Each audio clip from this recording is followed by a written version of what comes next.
Hello everybody and welcome to the YouTube character profile re-upload for Andy Carver, who we have decided to put up on our YouTube this week because we're getting a bit of and it might be all changed by the time this goes up, I don't know, but we're getting a bit of a vibe from old Curtis that he's maybe not telling the complete truth about his past and his family and kind of anything really. And Andy Carver also came into the show as a bit of a liar, didn't he? And then there was a massive twist about his identity that changed everything that we thought about him and everything that we knew about him. So I thought it was quite timely to have him come back on YouTube again this week. Now this original character profile was recorded for episode 237, 239, around 237 of the podcast, and it was recorded when we thought that there would be no more Andy Carver, wasn't it?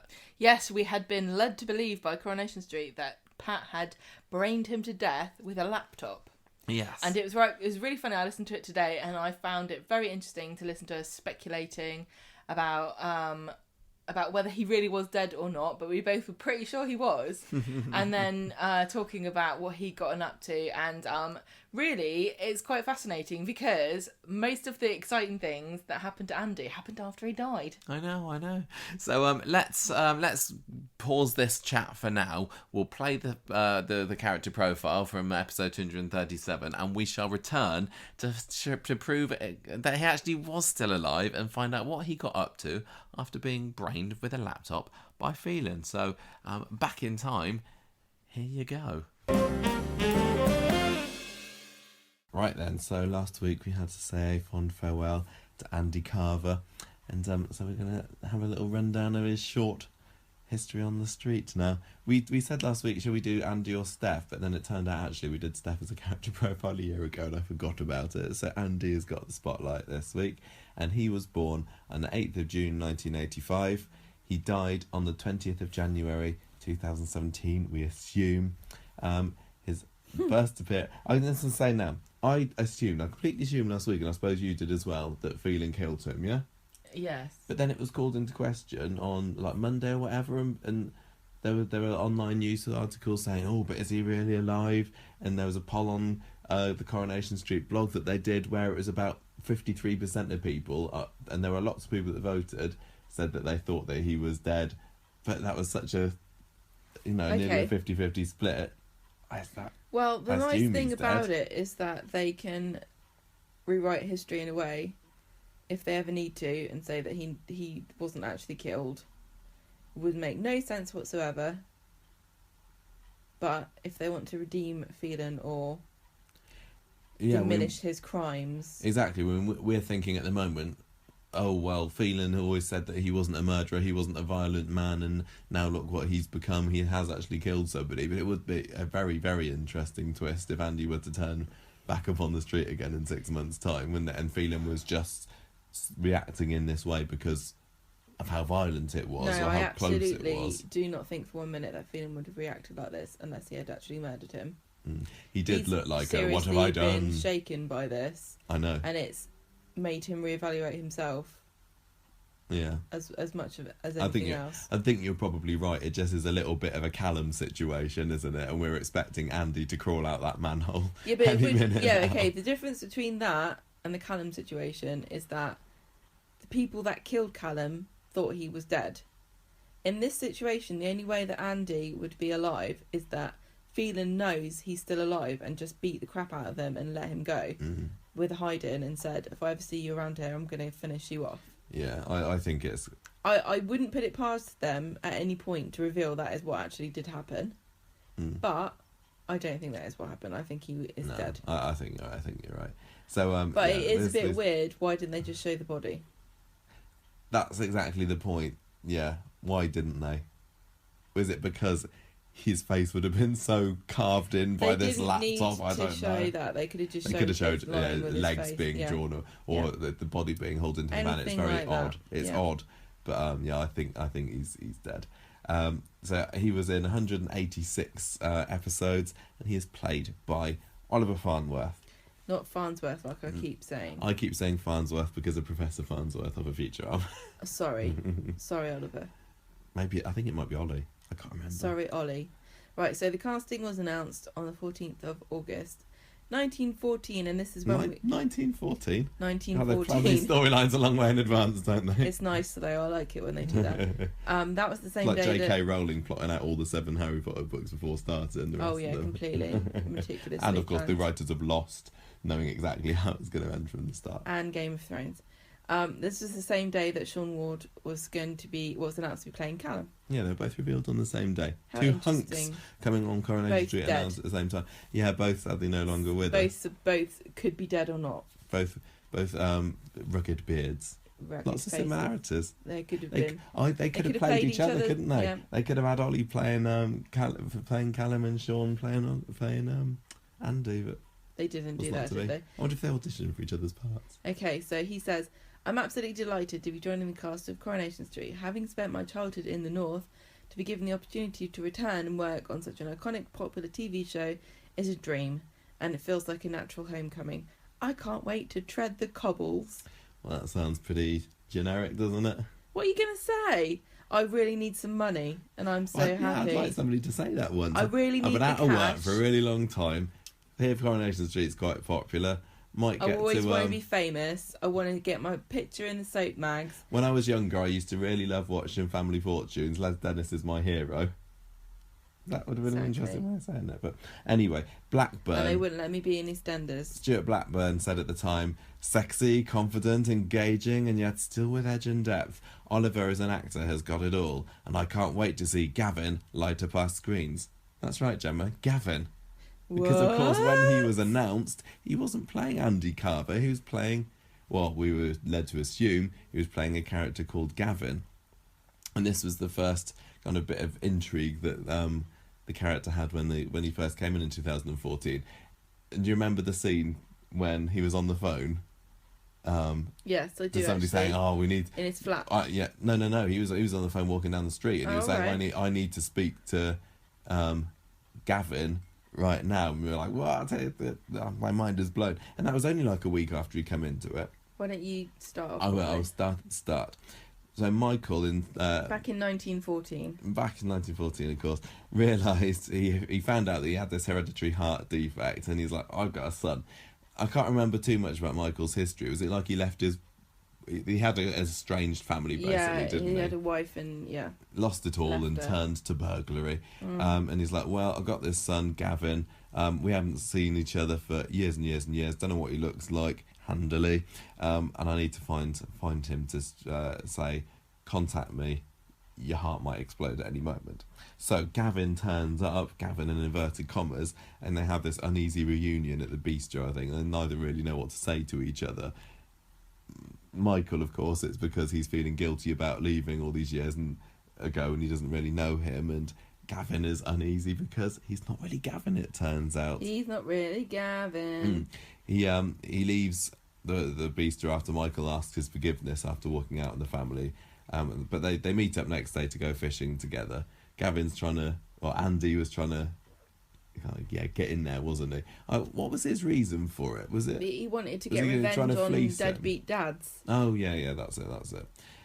So he And he was trying to leech money off of him, basically, to pay off his debts. was trying to get money. It was also because Andy's actual dad was rubbish as well, wasn't he? Andy and Gavin bonded as roommates by sharing stories about their How terrible their dads terrible were. childhoods. And so Andy decided to become Gavin to fleece money and to also punish him for all the horrible things he'd done. It doesn't Like- sound very much like the Andy that we kind of knew and loved in the end. He was just a bit of a coward, wasn't he, in the end? But he wasn't sort of nasty, and he wasn't. Ruthless. Yeah, exactly. Like he was there. He's changed quite a lot. So anyway, he's quite interested when he hears that David owns number 8, when Audrey owns the son, and he's like, right, I've got a way into a family that could have quite a bit of cash stashed away here. So he stays there, but he doesn't want Michael visiting his flat, obviously, because all of his stuff, his Andy stuff, is there.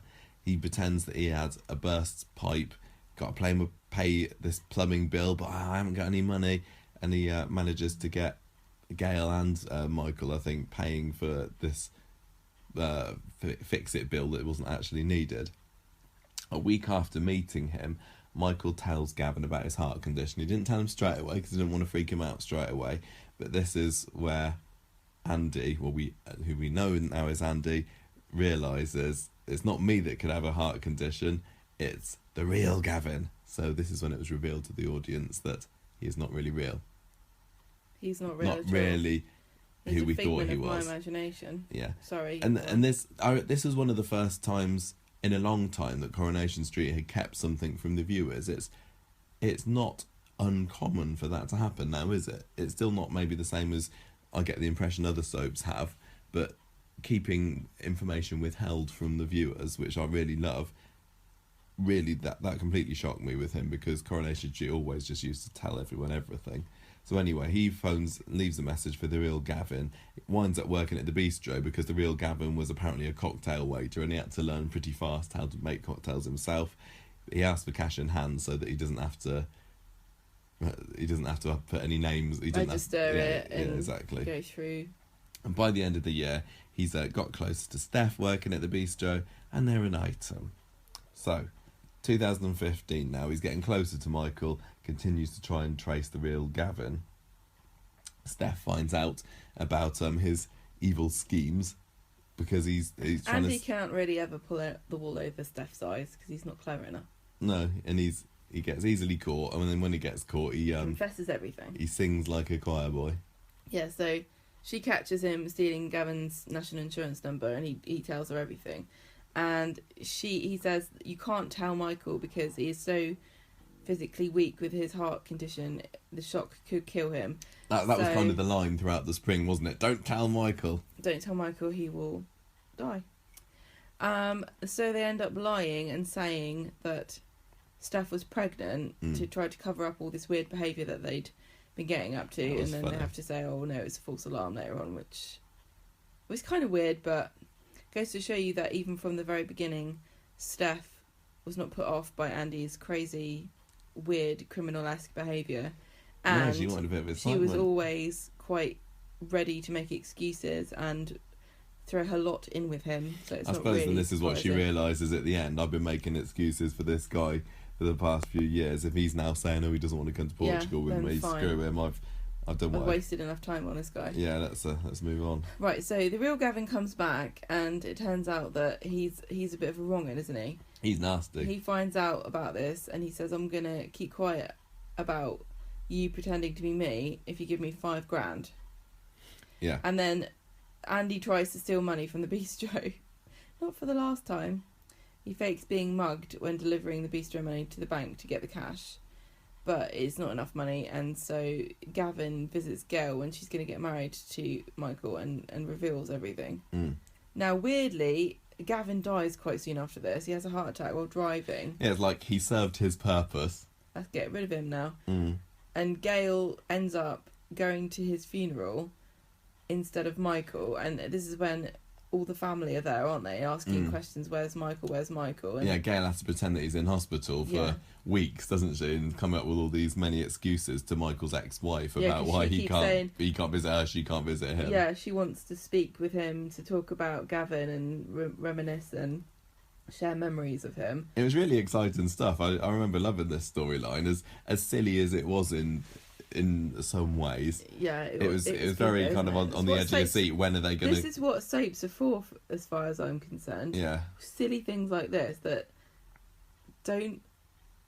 I mean, I don't think this storyline took itself as seriously as, say, the Peter Leanne, Nick, all that kind of storyline at the moment, which is very serious, isn't it? Very po-faced. This one had a little bit of humour in because it had the Gail factor, it had David in there, it had Michael. Yeah. And it just made everything we like. Yeah, exactly. So David, he comes into it when he finds Gail talking to Gavin's grave, doesn't he? And then he's like, and he blackmails his mum, and a bit more blackmail again, into saying... He finds out and he says, well, what's he trying to get out of her? He blackmails Andy into putting drugs in Callum's car. Yeah, that's right, he blackmails Andy. So, Andy is is David lackey long before Phelan's. That's why he rolls over for Phelan so much. He's like, Like, right, oh yeah, I know how Huston's this being works. blackmailed. Yeah.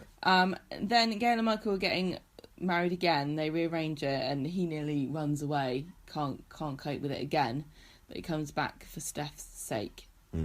But this was such a great episode where Michael gets the photo album from his ex-wife with pictures of the real Gavin, and they're all in chronological order.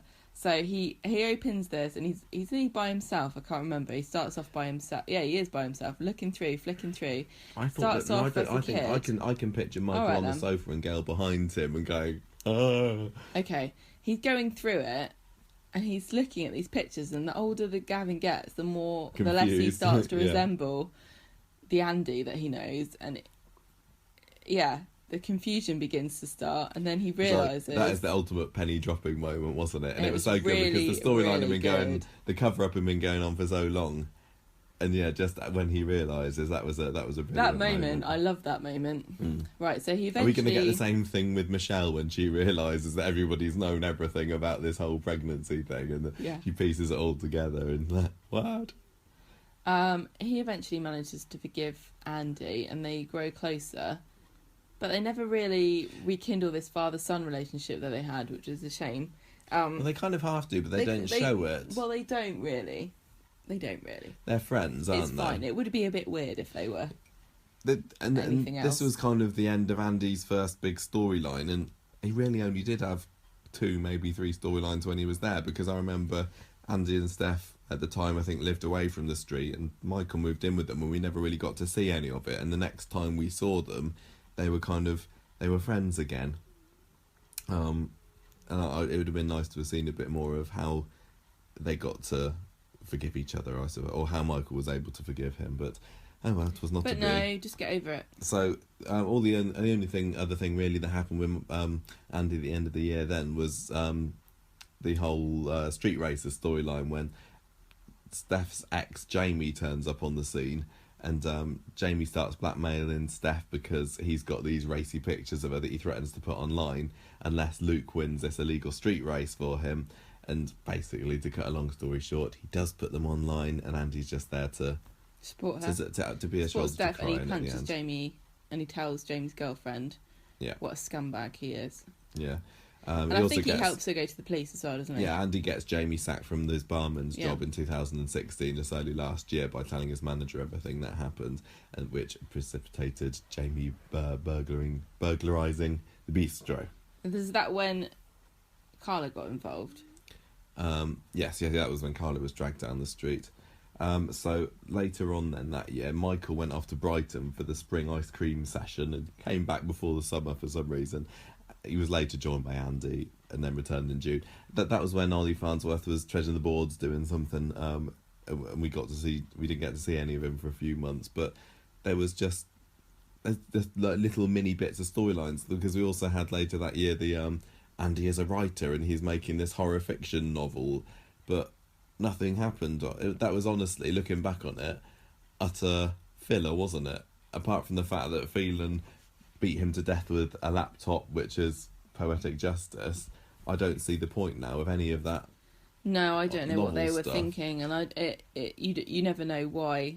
No, why an actor's leaving. I can't remember whether that stuff started under Stuart Blackburn's tenure, and maybe then Kate was like, "No, this isn't going anywhere." But I've got a feeling that it happened once she was in charge. I don't know. It was a bit odd. It added an extra facet to his personality, which was kind of interesting. But I mean, it was so rarely mentioned. It probably did make us think a bit more like, oh, Andy isn't as boring as we all thought he was. Maybe they're going to do something a bit more with Andy. If he had just gone from Jamie burgles the bistro to straight into Phelan with nothing really about Andy in between,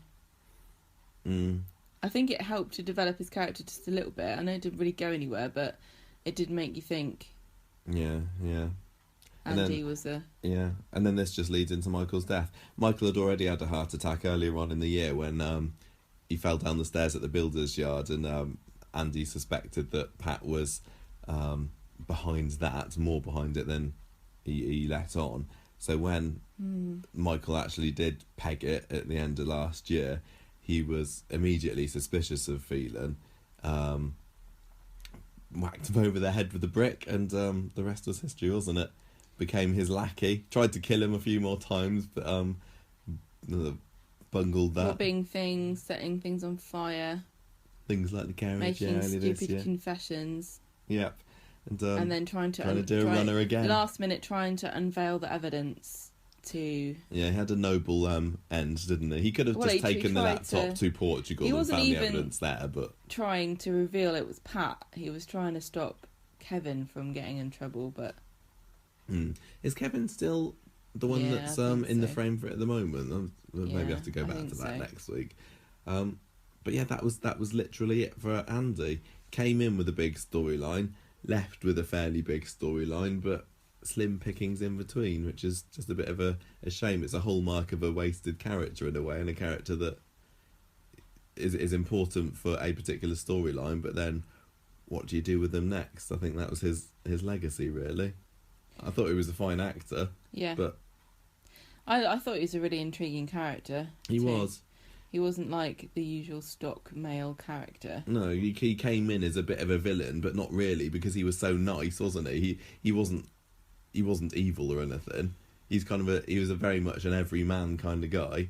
But he had that streak of cowardice that they never really let you forget about. Yeah, exactly. But that made him more realistic. And now he's gone. He and Steph are both gone. I think it was a case that he was sacked rather than chose to leave. And as much as I would have been interested to see what else they could have done with him, I can't say that I'm gutted that he's gone, or indeed that I'll even particularly miss him. What about you? Oh no, I'm not glad that him and Steph have left, but I mean, we were much bigger fans of Steph at the end than we were of him. But I was always quite happy to have Andy in it. It was just a shame that they never really developed Michael and Andy's relationship. I would have been happy for them to keep him. I'm not gutted or slit my wrists the fact that they've got rid of him. And I think, like 10 years down the line, he'll be I'll remember him kind of character, won't he? Yeah, I mean, his first storyline was pretty amazing. But I don't know whether everybody liked it as much as we did. Okay, well, I thought it was amazing, and the fact that he went out with Phelan, taking him out, was... I mean, he's going to have a place in Corrie history. That's true. If Phelan goes on the same way as Richard Tillman, say, and it certainly is looking that way at the moment, Andy's name will always be remembered, just the same as, like, say, Dougie Ferguson is. And I can't say that... I suppose Dougie Ferguson was a bigger character than Andy was, but he is Richard's first victim, although he's not really. When Oliver Farnworth did that ITV Exit interview, he did say, "I feel honoured to be on the list of Phelan's victims and one of his first." His first what, though? Victims. He wasn't his first... This is the thing. It wasn't his first victim of general crime, because... No, but he's obviously saying Phelan is going to go on a murder spree and I'm one of the first people, Michael having been... He's not his first... It's awkward because it's just like with Richard Hillman. Started off with an accident or them deliberately not doing something. Yeah, no, that is true. Yeah, because Richard, Dougie Ferguson was the equivalent of Michael, really, wasn't it? He didn't stop him from dying. Yeah. And then we had Andy bludgeoned to death the same way that Patricia was whacked with the spade. See? So next it's gonna be the Maxine equivalent, isn't it? Oh, a nice the cold-blooded young killer woman. Yeah. Who would they? I would like him to kill Maria. I would say. No, I think that the equivalent of them killing Maxine at the moment would be Eva. No. It would be, though, wouldn't it? Everybody loved Maxine. She was innocent, she was lovely, she was sexy, she was vivacious. Utterly. Oh my God. Utterly Eva. And if Maria was whacked over the head or whatever by Phelan, people would be like, wow, this is amazing. But I think the overall impression we would be like, oh, it's only Maria. But I think it's sorry, Samia. But if it was Eva, there'd be a lot more outrage. Oh no! Oh no! She had so much more life in her. Oh no! Watch this space. But yeah, that's it for Andy. Nothing more to say, Do you want really. to read his final comment. Which bit? I thought you've read this bit when I filmed the last scene. I feel honoured to be on the list of Phelan's victims. Oh, okay. He said, when I filmed my last scene in the Rovers, it all got a bit emotional. When was that? When did he have a scene in the Rovers? I don't remember. I will miss the job, I will miss the work, but on the flip side, I will miss the Coronation Street family the most, and I will always carry those memories of great times with me. Ah, there we go. Good. Well done, Andy. Kept us entertained for a bit. And I do hope that Ollie gets some work somewhere else. When he was in, what was it that somebody wrote to us and said that he was in recently? Mr. Selfridge, yeah.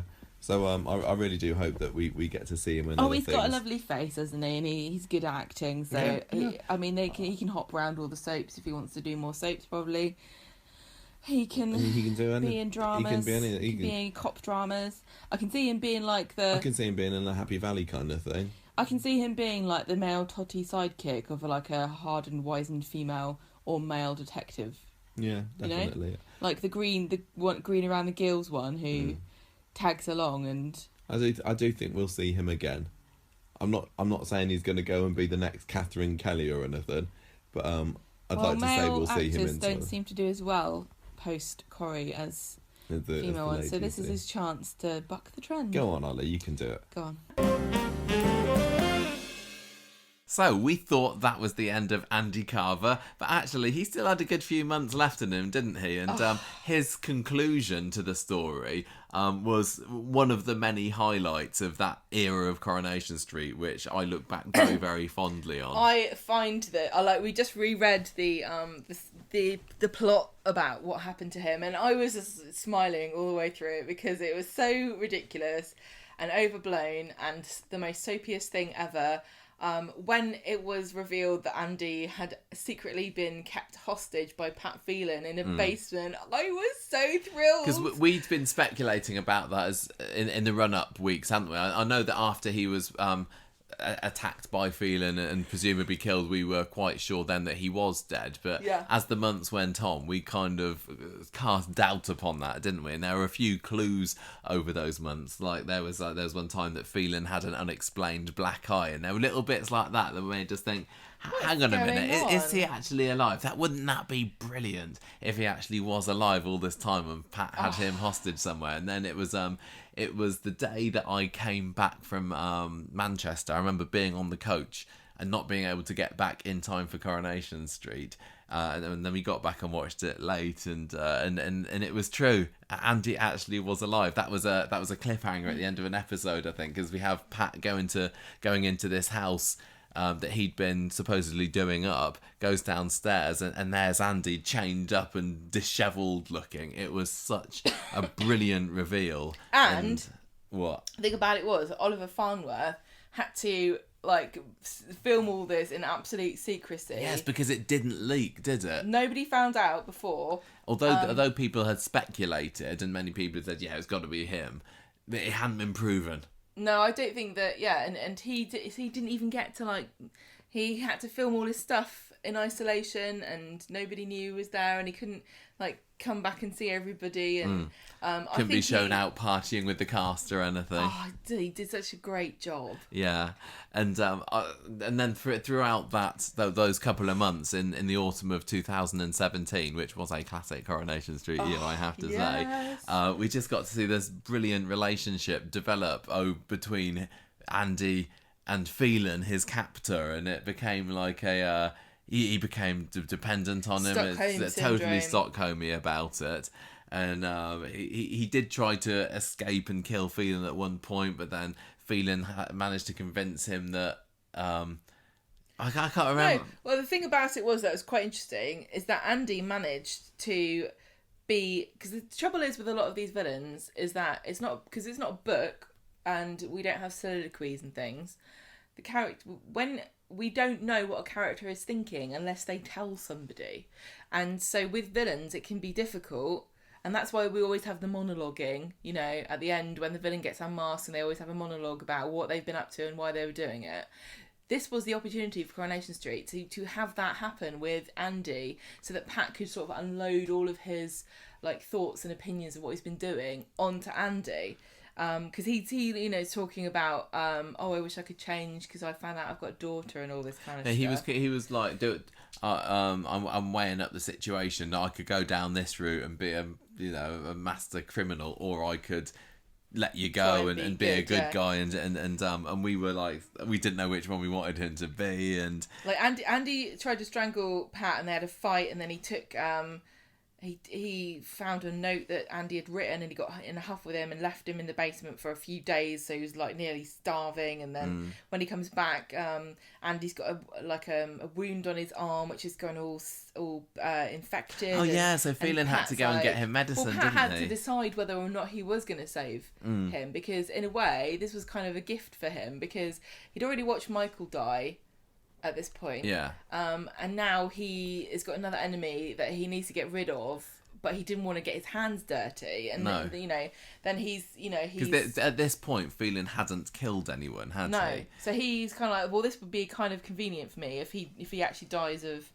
sepsis or whatever it was. But then he even dug him a grave, didn't he? Yes. But he decides to help him out. And cure him, because I think, well, I can't remember, but there was definitely a point where Eileen turns up at this house, because it was a secret, wasn't it? And Pat was kind of supposed to be renovating it. He bought this house and it was abandoned. Andy didn't call out. He had the opportunity to say, help me, but he didn't because of the Stockholm thing. Well, I also probably thought he thought to himself, what are the chances that Eileen will help me? Or Pat will just kill her as well, or put her down here with me, and I don't really want to hang out with Eileen for the rest of my life. But eventually, Phelan decides that he's going to take Andy to France, doesn't he? And he can live out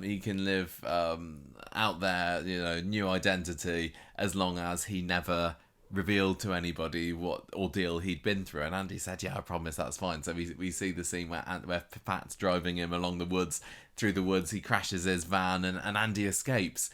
Phelan reveals later that it's all a massive setup, and he's like, I was just testing your loyalty to see if you would escape, and you did, and you failed me. And he knocks him out and puts him back in the basement. Right back in the basement again.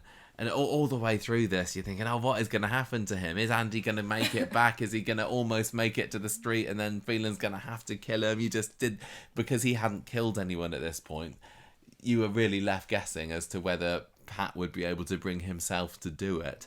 Well, Andy's trying to think of a way out of this, because he knows that it's unlikely that Pat's going to let him go, because he has committed a crime now, and, it's difficult to imagine that he's going to let him go. So he's like, right, why don't you replace me with somebody, and you get me to kidnap them, so that then I'm complicit in the crime, so I can't go to the police either. Then I will look after the captive, and you can go away, and I will keep this person, anymore. And then that's it. And then I'm free, but I've got a captive of my own, and then we're both in on it. And he's like, okay. Well, no, first of all, he's like, that's stupid, and Andy gets really depressed, and he thinks about killing himself. But then Pat starts to think, actually, you know what? I really hate Vinny. I'd quite like to have him stuck in this. So Vinny was Pat's ex-business partner, wasn't he? Also known as Harvey McArdle, because Vinny turned out to be a pseudonym or something, didn't it? It was a bit odd.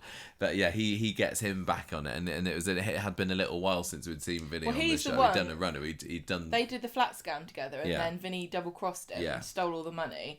And Pat had to stay on the street with all the people that had been scammed, because he thought he was going to be running off into the distance as well, but he got double-crossed too.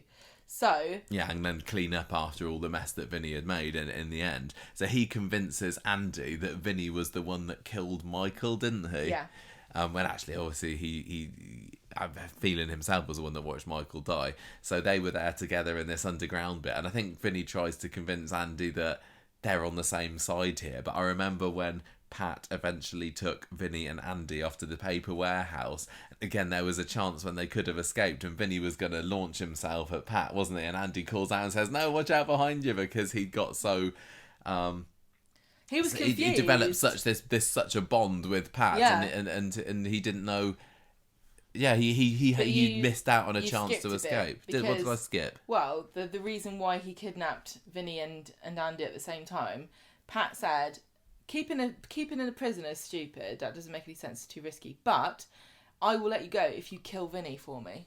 Oh yeah, that's right. Yeah, and of course you want to kill Vinny because he's the one that killed your kind of fake dad. Yes. Yeah. So they're in the warehouse. Vinny's gonna jump on Phelan. Andy says no, don't, and then he gets overpowered, and then. Eventually, it just leads to that fantastic scene which lots really of people dark, hate, and we know we've got some rainy, listeners that absolutely love it stormy, as well. Yeah. Where they're there in the warehouse. Vinny's on the floor, and Phelan manages to convince Andy to shoot him. He's like yelling at him, "Do it, Andy!" Well, he gives him the gun, doesn't he? Yeah, he gives him the gun, and like this guy killed Michael. Kill him, do it. And because Andy's brain had just been completely warped and hypnotized almost by Phelan after all these years of being held captive, he didn't know what to do, and he just pulled the trigger, and Andy ended up being the one to kill Vinny. Then he passes the gun to Phelan. Yeah. Well, no. Then he turns the gun on Pat. Oh yeah, that's it, isn't and he's it? like crying, and he doesn't really You know made what me to do do. this. And Pat's just like, give me the gun. Give me the and gun, Andy. And Andy gives it to him. and then Pat turns the gun on him, and Andy's like, no, please, you wouldn't do anything. You wouldn't kill anybody. You've not killed anybody. Yeah, but And he then, does. And then he says, nope, sorry, close your That's eyes. the end of Andy. And he shoots him. Yeah. And then he God, what an throws their episode. bodies What in an a episode. pond. And then they start to develop the site for flats, and they're going to dredge the pond and drain it. So Pat drags Andy and Vinny's bodies out of the grave and puts them inside the pillars that are going to be filled with Puts them in cement concrete, in the doesn't middle he? of the night when it was pouring down with rain. And that scene was also pretty epic. And I still count that as an Andy scene because Andy was in the bag. And he's like dragging these bodies, isn't he, up the slope to try to get them. And all the people that are watching it, anything Sounds about... ridiculous, I know, doesn't it? But yeah. at the time, it was so dramatic and wonderful. brilliant I to absolutely watch. loved it. I was so hooked. So then, they get put into the pillars, but then the pillars go wrong, stupid. don't they? Because there's like you shouldn't really have a body in there. No. So they take them apart, and Gary and Seb find them. Well, Gary and Seb become convinced, don't they, that there's a gun inside here. Yeah, because they know get more than they bargained for. No, they think that Pat killed Luke, so they're looking for the weapon. Yeah. And then they find something else completely. The concrete twins, they were called, weren't they? And then Andy gets laid to rest with his family and friends. Very sad that we never got to find out what happened at the end of his zombie novel. No, sadly not. But what a great character Andy was. Or was he a great character, or was he just a kind of fairly normal character that great things happened to? Yes, circumstances make the man. I wouldn't say, looking back on him, I think his was a brilliantly designed character, or deep and intricate or anything like that. Really, he was fairly standard, really, but it just goes to show that you can put a fairly standard character into a brilliant story, and great things can still happen. And I look back very, very fondly on Andy. I think Ollie played him well. That moment where it's revealed that he's not actually Gavin Rodwell back in the early days, just made me completely change my opinion on him. Who I don't think I had that much of an opinion on him before, but everything after that just so good. All the basement stuff, that was Corrie at its finest, really, since the podcast started, at least, anyway. I think it's quite remarkable that Pat turned two kind of bland characters into like tragic heroes in Andy and Luke. Yeah. Sorry, but I loved it. I thought it was fantastic. It was great TV. It was ridiculous. It was wacky. It was over the top. I loved every minute of it.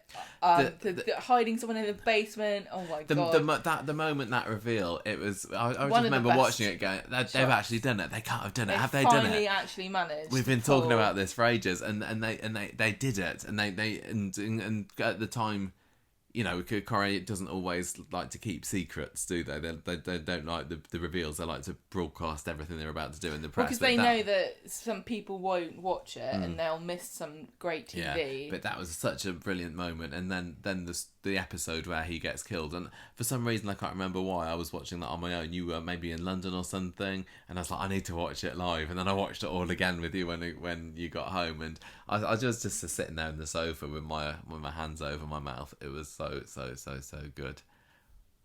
What I'm reminiscing. brilliant I time. really enjoyed this because when you said, "Oh, Andy, listen to Andy," I was like, "Oh," because I forgot about quite a lot of the things that happened in the in the basement. Do you remember that little wire house he made out of yeah. paper clips? Isn't that how somebody finds out about maybe he's there? I think Eileen found it. I can't remember. Yeah, Eileen picks it up when she comes round, and then somebody, I think there's some weird thing that somebody notices and says, "Oh, Andy used to make wire houses." Yeah, like that. and it's like, So did that's he? a All bit right, weird. okay.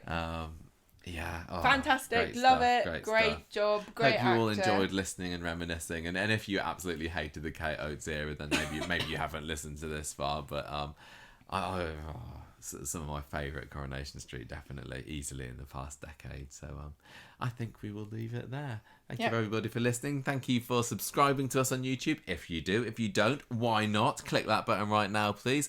And we'll be back next week with more Coronation Street goodness. It's going to be our 500th episode next week. So we will see you then. Ta-ra! Bye.